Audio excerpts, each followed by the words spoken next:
백훈종의 전지적 비트코인 시점. 네, 여러분 반갑습니다. 오늘은 비트코인 가격이 10만 불을 돌파한 기념으로다가 이제 10만 불 돌파, 그 다음은 무엇인가에 대해서 한번 얘기를 나눠보도록 하시죠. 우리가 지금 비트코인 가격이 1억을 넘긴 지는 한참 됐고, 이 달러 기준으로 이 100K를 넘긴 지도 꽤 됐지만, 그동안 한 2개월, 3개월 동안 이 100K 밑에서 비트코인 가격이 한동안 횡보를 했습니다. 근데 이 100K를 횡보를 하는 동안 굉장히 많은 분들이 마음을 졸였을 테지만, 사실 물밑에서는 이 바이어의 어떤 전환이라고 할까요? 지난 ETF 승인 이후에 우리가 목격했던 그 양상이 좀 비슷하게 펼쳐졌어요.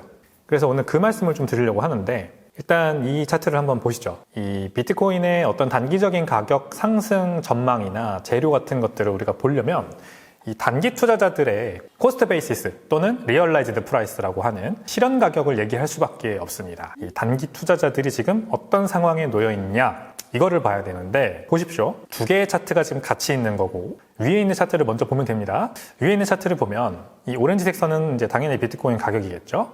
그 다음에 이 초록색 점선이 단기 투자자들의 리얼라이즈드 프라이스 또는 코스트 베이시스, 즉 실현 가격이 되겠습니다. 즉, 이 사람들이 산 가격 대비해서 비트코인 가격이 어떻게 움직이고 있나를 지금 보는 거예요. 그러니까 보면 이 오렌지색 선이 초록색 점선 위에 있으면 단기 투자자들이 내가 투자한 가격 대비해서 비트코인 가격이 위에 있으니까 내가 지금 팔면 수익이야 라는 상황이 되는 것이고, 여기처럼 지금 현재가 아니라 바로 얼마 전이죠. 지금 대비해서 바로 얼마 전 비트코인 가격이 한 93,000불 밑에 있을 때, 이때는 단기 투자자들이 내가 비트코인을 매수하는 가격 대비 비트코인 가격이 밑에 있었어요. 그러니까 손해를 보고 있단 말이죠. 이런 상황이 이제 굉장히 암울한 상황이란 말이에요. 그래서 가격이 더 떨어지고 더 떨어지고 더 떨어지고 이런 상황이 발생을 해요. 이제 영어로는 캐피출레이션이라고 하는데, 직역하면은 뭐 항복, 완전히 뭐 항복했다. 그래서 모든 투자자들이 이제 비관적으로 전망이 바뀌면서 비트코인에서 빠지는, 확 나가는 그런 물결로 이어지고는 합니다. 근데 여기 뭐가 있어요? Previous all-time high는 major support다 라는 말이 있죠. 이 가로축을 한번 보십시오. 이 Previous all-time high라는 게 뭡니까? 바로 지난 사이클의 고점이잖아요. 지난 사이클은 2020년에서 2021년입니다. 여기죠. 차트상에서 왼쪽에 있는. 여기 뭐 한 2021년 4월 달 가면서 먼저 6만 불을 뚫었고, 그 다음에 잠깐 이제 하락 매 횡보 하다가 이제 2021년 11월 달에 다시 6만 9천 불까지 올라갔던 장대 양봉을 두 번 그렸던, 뭐라고 해야 되나? 쌍봉을 이제 만들었던 그 사이클이 되겠습니다. 보통 이 지난 사이클의 고점은요, 그 다음 사이클에서는 주요 지지선이 되고는 합니다. 메이저 서포트라는 건 그런 의미죠. 그래서 이번 사이클에서 비트코인 가격이 떨어지지만, 떨어져도 이 지지선 밑으로는 잘 떨어지지 않는 거예요. 그래서 지금 이 부분, 비트코인이 올라갔다 내려갔다 올라갔다 내려갔다 장기 횡보하는 이 구간을 한번 보세요. ETF 어프루벌 이후로 2024년 초죠. ETF가 승인된 이후로 급격하게 3월달까지 가격이 이렇게 빡 오르다가, 그래서 보시면은 단기 투자자들의 이 실현 가격 대비해서 비트코인 가격이 많이 위로 올라가죠. 그래서 신고점까지 올라갑니다. 그리고 떨어지기 시작합니다. 왜냐면은 이제 단기 투자자들은 단기잖아요, 단기 투자자들이기 때문에 비트코인에 막 엄청난 장기 전망을 보고 투자하지 않아요. 내가 산 가격 대비해서 가격이 오르면 이제 판단 말이에요. 수익 실현을 한단 말이죠. 그래서 한 이 정도까지 많이 오르면 이제 그때부터 막 팔기 시작하는 거예요. 그래서 가격이 빠집니다. 충분한 재료가, 단기 투자자들의 전망을 확 돌릴 만한 충분한 재료가 또 나오지 않으면 이제 이쯤에서 실현을 한다, 이쯤에서 실현을 한다 이러면서 빠지는데, 여기에서 이제 추가적으로 더 빠지지 않는 거죠. 요 메이저 서포트를 딱 지키면서 여기에서 올라갔다 내려갔다 올라갔다 내려갔다 횡보를 하다가, 여기서 또 이제 메이저 재료가 하나 나오죠. 제가 말씀드린 그게 바로 일렉션. 미국의 47대 미국 대통령으로 트럼프 대통령이 다시 당선이 되면서 이 암호화폐 수도를 천명한 트럼프 대통령이 당선되자, 여기에서 이 메이저 서포트 라인을 딱 지지받고 올라가는 겁니다. 그리고 리지스턴스 뭐냐? 지지선이 아니라 저항선이죠. 저항선이 이 딱 100K 존에 형성이 돼 있다는 거를 우리가 그때 봤어요. 여기에서 10만 6천 불 이상을 뚫고 올라가지 못하고 다시 횡보를 하면서 떨어지다가 지금 다시 올라가는 중이다. 그리고 지난 주말 동안 보셨겠지만 10만 불에서 10만 4천 불까지는 또 슬슬 올라가는데, 그 이상을 또 급하게 뚫고 올라가지는 못하는 걸 보니까 역시 100K 존 여기에 지금 지지선이 강하게 형성이 되어 있다는 걸 알 수가 있죠. 일단 여기 왜 지지선이 있냐면 지지선이라고 하는 거는 결국 어떤 되게 상징적인 숫자를 의미하는 경우가 많아요. 근데 이 10만 불이라고 하는 숫자 자체가 굉장히 상징적이잖아요. 비트코인 가격이 10만 불을 돌파했다. 우리나라에서는 이제 1억 돌파했다가 예전 일이 됐지만 이 영어권, 달러권에서는 10만 불이라는 가격 자체가 하나의 굉장히 상징적인 의미를 의미를 합니다. 상징적인 의미를 가지고 있습니다. 그러므로 10만 불을 돌파했는데 이쯤에서 이제 한번 수익 실현을 하겠다라고 하는 투자자들이 아직도 많은 거예요. 그래서 지난 주말 5월 9일이죠. 우리나라 시간으로는 5월 10일 토요일에 이 마이클 세일러와 나탈리 브리넬이라고 하는 유명한 인플루언서 인터뷰가 또 있었는데 마이클 세일러가 거기서 그런 얘기를 하더라고요.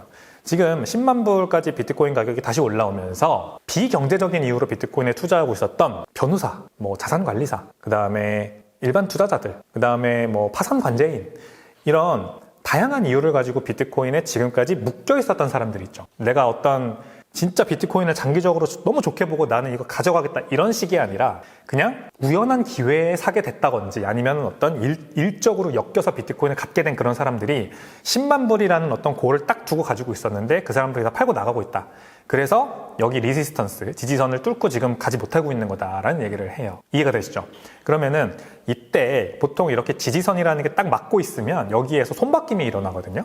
이 손바뀜이 일어나는 게 지금 현재 진행되는 일이다라는 얘기를 마이클 세일러가 합니다. 비트코인을 파는 사람들이 있고 사는 사람들이 있다. 그럼 누가 사고 있냐? 기업의 트레저리, 재무부, 그 다음에 기관 투자자인데 기관 투자자들 중에서도 헤지펀드 말고 장기적으로 롱텀으로 보고 포트폴리오 구성을 비트코인에 늘려가려고 하는 사모펀드라든지 아니면은 뮤추얼 펀드 같은 이런 기관 투자자들이 늘어나고 있다라는 얘기를 합니다. 그래서 이 차트 하나만 가지고도 참 제가 썰을 풀 게 많죠. 자, 보세요. 이제 무슨 상황이냐. 앞선 차트에서 밑에 부분에 있었던 거를 지금 확대를 한 차트인데요. 단기 투자자들의 실현 가격을 스탠다드 디비에이션, 표준 편차로 한번 그려본 겁니다. 무슨 말이냐면 여기 0이잖아요. 표준 편차가 0이다. 그러면은 단기 투자자들이 내가 산 가격 대비해서 현재 수익이 빵이란 얘기예요. 손익분기죠. 그러니까 수익도 아니고 손실도 아니다.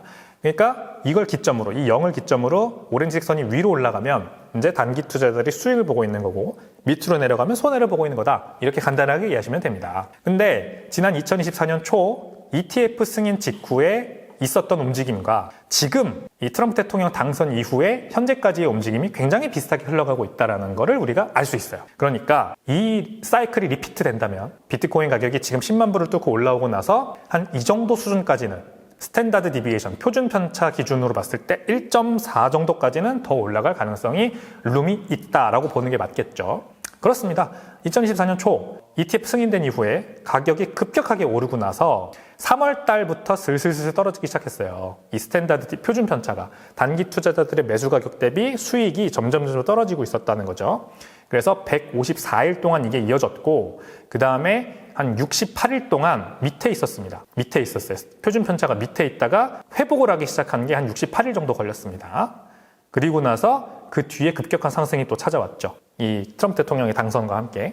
자, 그 다음에 다시 트럼프 대통령 당선 이후에 이제 호재가 떨어지기 시작하죠. 단기 투자자들이 이제 손실을 보는 구간으로 138일 동안 이렇게 넘어갑니다. 그 다음에 지금 이제 68일 동안은 다시 회복을 하는 중인 거예요. 그래서 한 30일 정도 지났거든요. 지금 68일이라는 기간에 30일 정도가 지났어요. 그래서 10만 4천 불까지 지금 올라온 거고 남은 38일 동안 굉장히 단기적인 이건 전망이긴 하지만 ETF와 굉장히 비슷한 상황이 연출되고 있으니까 이때 동안 회복을 하다가 이제 돌파를 하고 그 지지선을 돌파를 하고 한 스탠다드 디비에이션 표준 편차 기준 1.4 이상으로 올라갈 가능성이 있는 겁니다. 이렇게 제가 잘 안 하는 거긴 하지만 단기적인 전망을 ETF 승인 때와 비교해서 한번 말씀을 드려볼게요.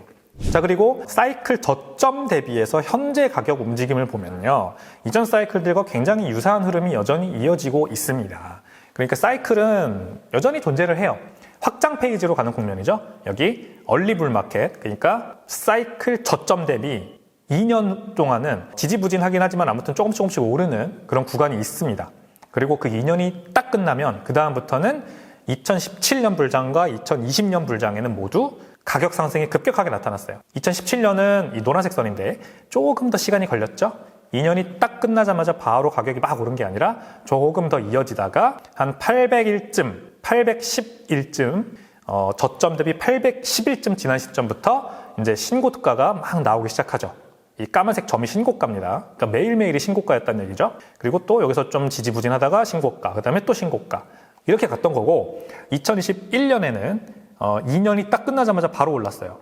2년이 끝나기 전부터, 조금 전부터 막 오르기 시작했고, 6만 불까지 막 올라갔던 거고, 그 다음에 좀 지지부진하다가 6만 9천 불 한 번 이렇게 딱 찍고, 그 다음부터 떨어졌죠. 그렇습니다. 지금은 어떠냐? 지금은 2년이 딱 끝난 시점 바로 직전부터 2021년과 상당히 유사하게 비트코인 가격이 10만 불을 뚫고 올라갔다가 지지부진 하고 있는 중입니다. 그러니까 우리 사이클이 정확히 반감기 이후로 며칠 뒤 또는 사이클 바텀 저점 대비 정확히 며칠 뒤 이렇게 예견할 수는 없어요. 근데 트렌드를 보면 여전히 트렌드가 유지되고 있는 거는 우리가 알 수 있으니까 앞으로 조금 희망적인 우리가 얘기를 해볼 수 있을 거다. 이런 생각이 들지 않으세요?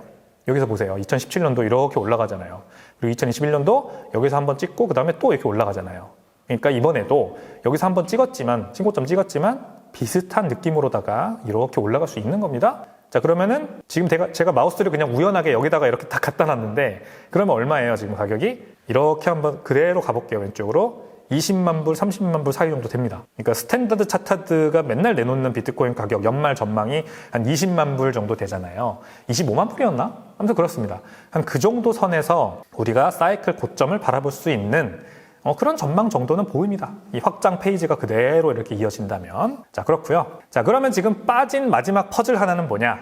이 결국 업사이드 포텐셜인 것 같습니다. 역시 단기 투자자 관점에서 보는 겁니다. 이 단기 투자자들의 공급량이라고 할까요? 단기 투자자들의 유통량 또는 단기 투자자들이 얼마나 많이 이 시장에 들어오고 있냐를 보면은 아직 그 정도가 그렇게 높지 않아요. 이 초록색 선이 바로 그걸 보여주는 건데 당장 지난 사이클인 2021년과 비교를 해볼게요. 이 사이클 고점으로 가면서 이 장대 양봉이 아니라 쌍봉 중에 첫 번째 쌍봉으로 갔을 때 6만 불로 갔을 때 이 단기 투자자들 들어오는 거 보세요. 이게 바로 과열이거든요. 과열이고 거품입니다. 이 거품이 쌓여야 비트코인 가격이 이렇게 급격하게 오르는 건데 여기서는 이렇게 단기 투자자들의 진입이 굉장히 가팔랐어요. 근데 지금은 지난 2024년 초 ETF 때도 그렇고 또 2024년 말 트럼프 대통령 당선 때도 그렇고 단기 투자자들의 이 진입 속도 자체가 진입 정도 자체가 2021년에 대비해서는 조금 미진한 면이 있습니다. 이게 바로 결국 업사이드 포텐셜이고 거품이고 비트코인 가격이 더 급격하게 오를 수 있는 어떤 에너지인데 아직까지는 그게 좀 부족하다. 그리고 이것과 사실 비슷한 느낌이긴 하지만 구글 트렌드를 보시면요. 구글 트렌드 제가 오늘 데일리비트 월요일 기준 데일리비트 시간에도 소개를 해드렸는데 구글 트렌드가 낮아지고 있어요. 비트코인 가격은 10만 불을 뚫고 올라갔는데 구글 검색량, 비트코인 검색량은 오히려 내려가고 있는 거거든요. 그러니까 이게 대중은 아직 관심이 없다라는 거를 그대로 방증을 하는 것 같습니다. 대중, 즉 단기 투자자들은 아직 그렇게 크게 관심이 없다. 그래서 이들이 엄청난 관심을 가지고 막 들어오기 시작해야 이런 장면이 나올 겁니다. 이런 매일매일의 신고가, 계속해서 며칠 동안 신고가가 형성되면서 이제 과열과 거품이 쌓이는 그런 국면이 나올 거다. 이렇게 여러분들께서도 참고하시고 전망하시면 좋겠습니다. 그래서 오늘은 비트코인의 10만 불 돌파를 기념하여 숏텀 홀더, 단기 투자자들의 현재 양태를 보면서 앞으로 어떤 그림이 펼쳐질지를 좀 말씀드려 봤습니다. 단기 투자자들의 움직임을 보고 제가 판단을 해서 말씀드린 거니까 이 움직임은 언제든지 어떤 뉴스가 나오냐, 어떤 헤드라인이 또 등장을 하냐에 따라서 급격하게 뒤바뀔 수 있다는 점을 참고해 주시고요. 결국 우리는 비트코인의 연말 급격한 가격 상승을 조금 바라는 마음으로 지금 이 얘기를 하는 거잖아요. 그래서 제가 마지막에 드린 말씀, 마지막 빠진 조각 하나, 퍼즐 하나, 단기 투자자들의 과열이 어디에서 발생할 거냐, 대중의 급격한 관심이 증가하는 게 어느 포인트에서 발생할 거냐를 한번 스스로 이렇게 생각해 보시는 게 좋은 사고 훈련이 되지 않을까 그렇게 생각을 합니다. 오늘 내용도 재밌으셨다면 구독과 좋아요, 알림 설정 그리고 댓글을 통해서 여러분들 의견도 많이 개진해 주시면 감사하겠습니다. 다음 시간에 뵐게요. 안녕히 계세요.